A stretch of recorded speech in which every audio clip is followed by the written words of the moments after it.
Shachar Mizrahi suffered from severe post-traumatic stress disorder after fighting in the war against Hamas in Gaza 10 years ago. He could sleep only an hour and a half a night, tormented by nightmares and flashbacks, and rarely left his house or communicated with people. No therapeutic treatments helped until he heard about hyperbaric oxygen therapy. I came here like a walking dead. And I feel like I don't have nothing in my life that can help me. So I put I did all in this therapy. After 60 daily sessions of high-pressure oxygen treatments, Shachar's PTSD symptoms improved significantly, allowing him to sleep, study, develop a career, and even get engaged to be married. But the ongoing war in Gaza triggered his PTSD condition, so he has returned to the Hyperbaric Medicine Center for another cycle of treatments he intends to finish before his upcoming wedding.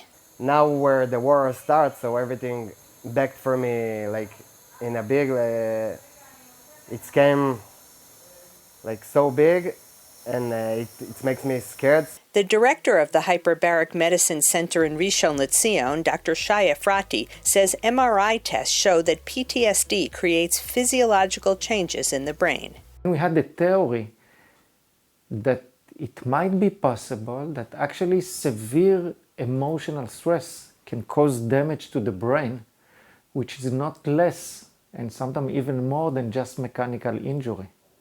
So it's easy for us to understand that stress can cause damage to the bone. For example, if you are running too much, if you put too much force on the leg, you may have stress fracture, we call it, okay, or stress injuries. So it happens to be that we can have it also in the brain. He explains that the hyperbaric therapy works because of the fluctuation between 100% high-pressure oxygen the patients breathe through masks for 20 minutes and the normal air pressure they breathe when they remove the masks for 5 minutes. This extreme drop in the oxygen level is what triggers stem cells in the brain to proliferate and then repair damaged parts of the brain. The therapy is an established method for treating various kinds of injuries and infections. Efrati and his partner, Karen Donis Barak, were the first in the world to experiment with using hyperbaric oxygen therapy to treat PTSD a few years ago. And these days they are busy dealing with the many soldiers and civilians who have suffered extreme trauma from the Hamas attacks of October 7th and the 3 months of intensive fighting in Gaza.